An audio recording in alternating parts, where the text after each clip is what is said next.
Hello and welcome. Before we dive into the main topic today, please just take a moment to subscribe, turn on the notification bell, like this podcast, and leave a comment to support the channel. Your engagement truly does help us out a ton. All right, so today we are doing a deep dive into the origin story of a platform that, well, it didn't just capitalize on culture, it actively created it. We're talking about YouTube. Hmm.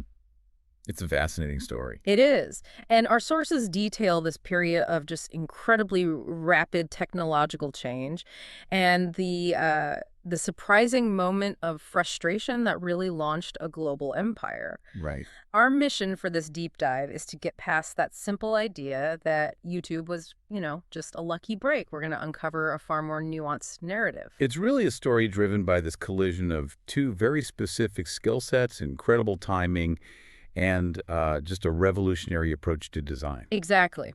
We're looking at how Steve Chen and Chad Hurley took what was at its core an everyday inconvenience Hmm. and turned it into the definitive way the world communicates. It's a classic example of seeing a vacuum in the market. When you look at the sources, they tell a story where the founders, they fundamentally altered how digital societies work. Yeah. They didn't invent video, Yeah. but they solved the distribution problem, the usability problem. That's what was stopping video from becoming truly democratic. And before we get into the foundation of that success, I want you, the listener, to think about the core idea here. The power of just noticing friction. Mm-hmm. How many small, frustrating things do you run into every single day that you just find a way around? Because for the YouTube founders, recognizing that one specific painful gap, that became the door to an extraordinary opportunity. And that recognition of user pain, that's always the critical first step. Yeah. But to act on it, to execute, they needed a very particular combination of talent. And that takes us back to where they started professionally, That PayPal. at PayPal. Okay, let's unpack this founding duo because they are so different. Our sources clearly lay out two just completely complementary backgrounds. On one side, you've got Steve Chen. He's the engineering and systems guy. The backbone, yeah. Born in Taiwan, comes to the U.S., and he's just hyper-focused on computer science, on engineering. He was the mind that was obsessed with, analytical thinking and how to make things scale. And then you have Chad Hurley, the artistic, the structural visionary, and he comes from a totally different world, rural Pennsylvania. He's known for being artistic, observant, really detail-oriented. His background is in fine arts and design. In this combination, the engineer who scales systems and the designer who makes them accessible, that is the first huge ingredient in their success. And their meeting place, their crucible, was PayPal, back when it was still a fledgling, high-pressure kind of operation. That experience was just so crucial, not just for meeting each other, but for getting this shared philosophy about digital infrastructure, about user trust. What were their roles there specifically? Well, they were really instructive for what came next. Hurley was key in creating trust through design. He actually designed PayPal's iconic logo. Oh, wow. Yeah, a small thing, but it's essential for building a brand people recognize and feel safe with. Meanwhile, Chen was on the back end, working on these complex systems that had to manage, tons of transactions and huge database challenges. And that engineering experience is so important to underline. I mean, handling financial data, that requires a deep, deep understanding of reliability, of minimizing latency, skills that translate directly to video streaming, which is notoriously data intensive. They learned how to build systems for massive, unpredictable traffic. Precisely. They had the institutional knowledge of building something that could scale under immense pressure. And then, of course, the financial launchpad arrived. When eBay bought PayPal. Exactly. The sources say both of them received these really generous bonuses from the sale, which gave them the capital and, I think, the confidence to try their own thing. So they didn't have to immediately go hunting for investors. Right. They had the freedom to launch a highly ambitious project on their own terms. So they have the money. They have the technical know-how, the shared history of managing complex digital products. But the actual spark for the idea, it didn't come from a boardroom. It came from just being unable to do a really simple digital task. Yeah, that's the story. We're in early 2005. They're at a small get-together in San Francisco.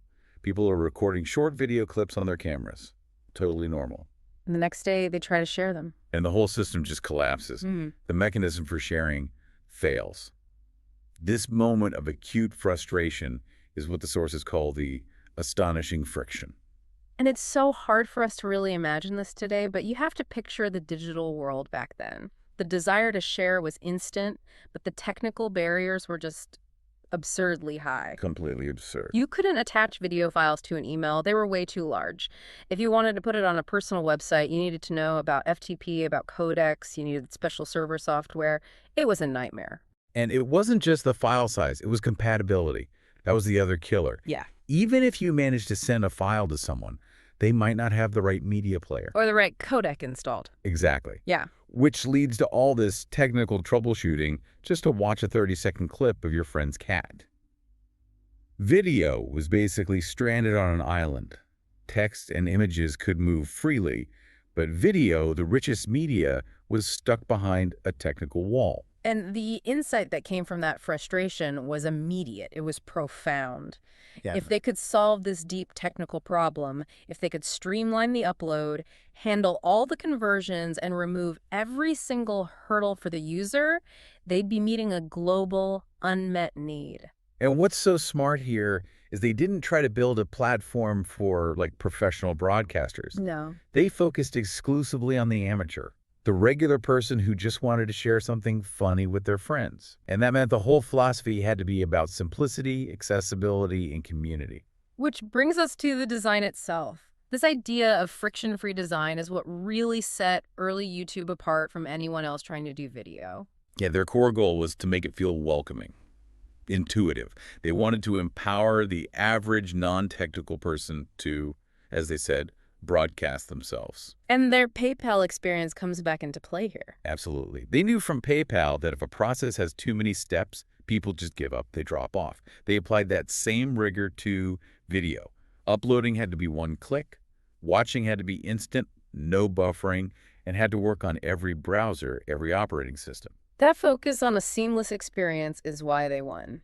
But the single most powerful feature, the thing that guaranteed explosive, just exponential growth, was embedding. The embed feature, that was the masterstroke in their distribution plan. It's more than just sharing a link, right? Oh, much more. They gave you a standardized, universally compatible piece of HTML code, the iframe we all know now.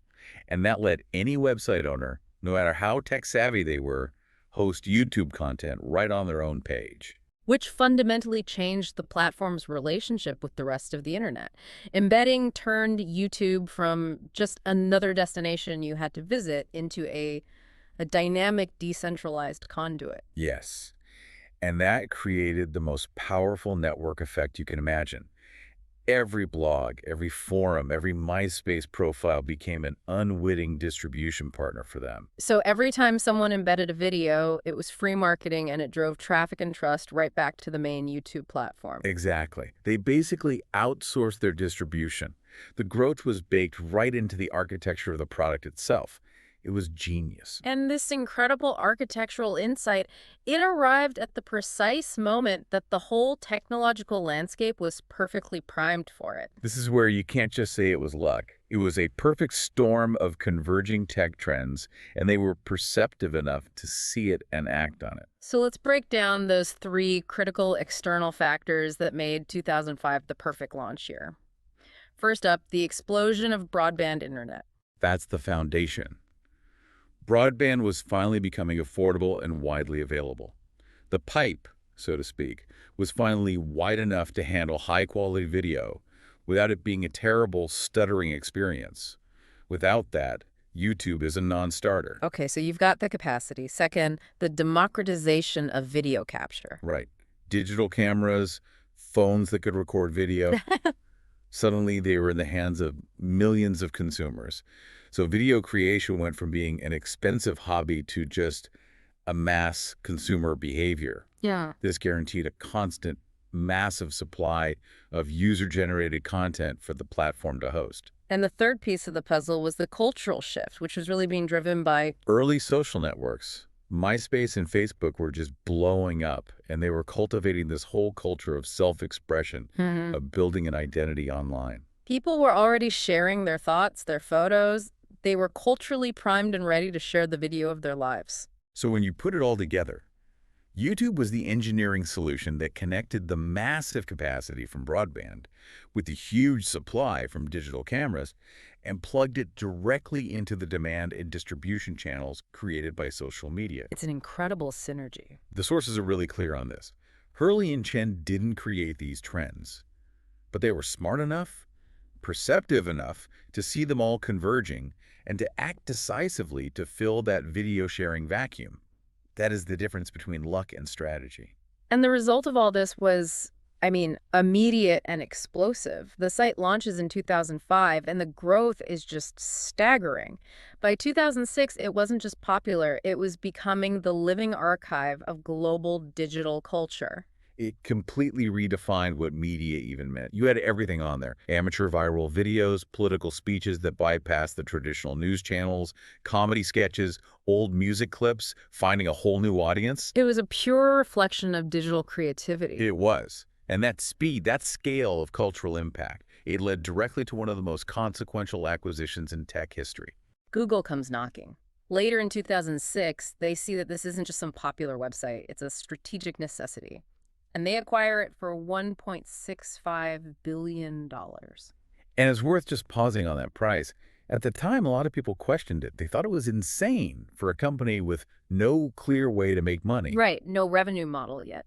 But history proved it was a bargain, an absolute steal.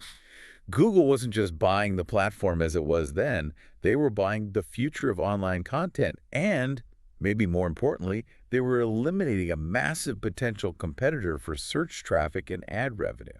So the legacy, as our sources lay it out, is just undeniable. YouTube reshaped global media consumption. It democratized content creation, giving everyone with a camera a potential stage. It irreversibly altered how our societies communicate. It moved the power of the broadcast from a few big institutions to literally billions of individuals. Yeah. It's an incredible story of synthesis, really. It was a collision of engineering, design, timing, and a deep, deep commitment to solving a real user need. So after this whole deep dive, what's the key takeaway for you, the listener?